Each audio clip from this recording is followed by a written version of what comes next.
एक विषय है, संतान कैसे हीरा हो और जीवन कैसे हरा हो। इस बात को जब हम चिंतन करते हैं तो चिंतन करने में कुछ बातें हमारे सामने आकर खड़ी हो जाती हैं। हीरा संतान की क्यों कहा गया? हीरा का अर्थ है, हीरा में एक गुण है, कैपेसिटी है, जो और किसी में नहीं है। हीरा का जो चमक है वो बहुत आकर्षणीय होते हैं, मनमुग्धकर होता है। और इस हीरानुमा संतान पाने के लिए सबसे पहले हमें अपने को साधना करना पड़ेगा। जैसे हम ईमानदारी से उपार्जन करें, ईमानदारी से जीवन यापन करें, कहीं पे हम चालाकी एवं कपटता ना करें और बेईमानी करके लाया हुआ धन का प्रयोग कतई ना करें। और अगर हम इससे बेईमानी किए हुए पैसे को एक बूंद भी अगर हम ग्रास कर लेते हैं तो 100 गुना ज्यादा ना करने वालों से, मतलब भोजन वोजन नहीं किया, उनसे इतने ज्यादा उनके ऊपर दोष आरोपित होता है। तो हमें यह ध्यान रखना होगा कि हम उपार्जन कैसे कर रहे हैं। ईमानदारी से उपार्जन करना है।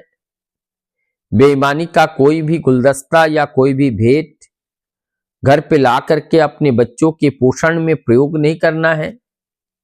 बच्चों के सामने अपना चरित्र निर्मल और पवित्र आचरण के माध्यम से उनको दिखाना है, उनको इस राह को सिखाना है।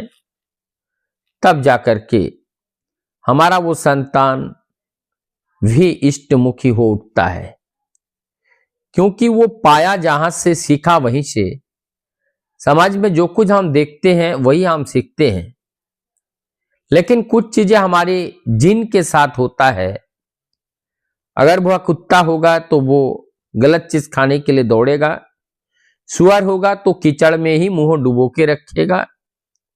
लेकिन हम लोगों ने इंसान को देखा और भी जीव जंतुओं को देखा, उन लोगों का भोजन लेने का तौर तरीका सब अलग है। और इस तरह से हमारे जो संतान है, ये हीरा तब बनता है जब हमारे इस संपूर्ण कार्य इष्टानुग होता है। कहते इष्टानुग ना होने से भी काम नहीं चलेगा, क्योंकि इष्टानुगता हमारे अंदर अनुराग को बढ़ाता है और अनुराग हमारे प्रवृत्तियों को, वृत्ति प्रवृत्ति रूपी जो हमें दास बनाकर रखते हैं, उस दासत्व से हमें मुक्ति दिलाती है। तो अनुराग बड़ा महत्वपूर्ण पाठ है जीवन का। अनुराग हमारे जीवन को सुंदर बनाने के लिए बहुत बड़ा सहायक है। और हम ये कहते हैं कि हमारा जीवन हरा भरा कैसे हो। बेईमानी करके, दो नंबरी करके जब हम काम करते हैं, पैसे कमाते हैं, तो हमारे अंदर एक भय रहता है, हमारे अंदर एक तरीके का उदासीनता रहती है। और ये सारी घटनाओं के माध्यम से हम अपने जीवन को खोता हुआ पाते हैं। और तब जाकर के जब जीवन हमारा खो जाता है तो फिर हम निराश हो जाते हैं। लेकिन जैसे हम इस नियमों को तिलांजलि दे करके, परम पुरुष के नियमों को जब हम अपने चलने पे प्रयोग करें, तब यहां पर एक नया परिवर्तन, नया जागरण आएगा।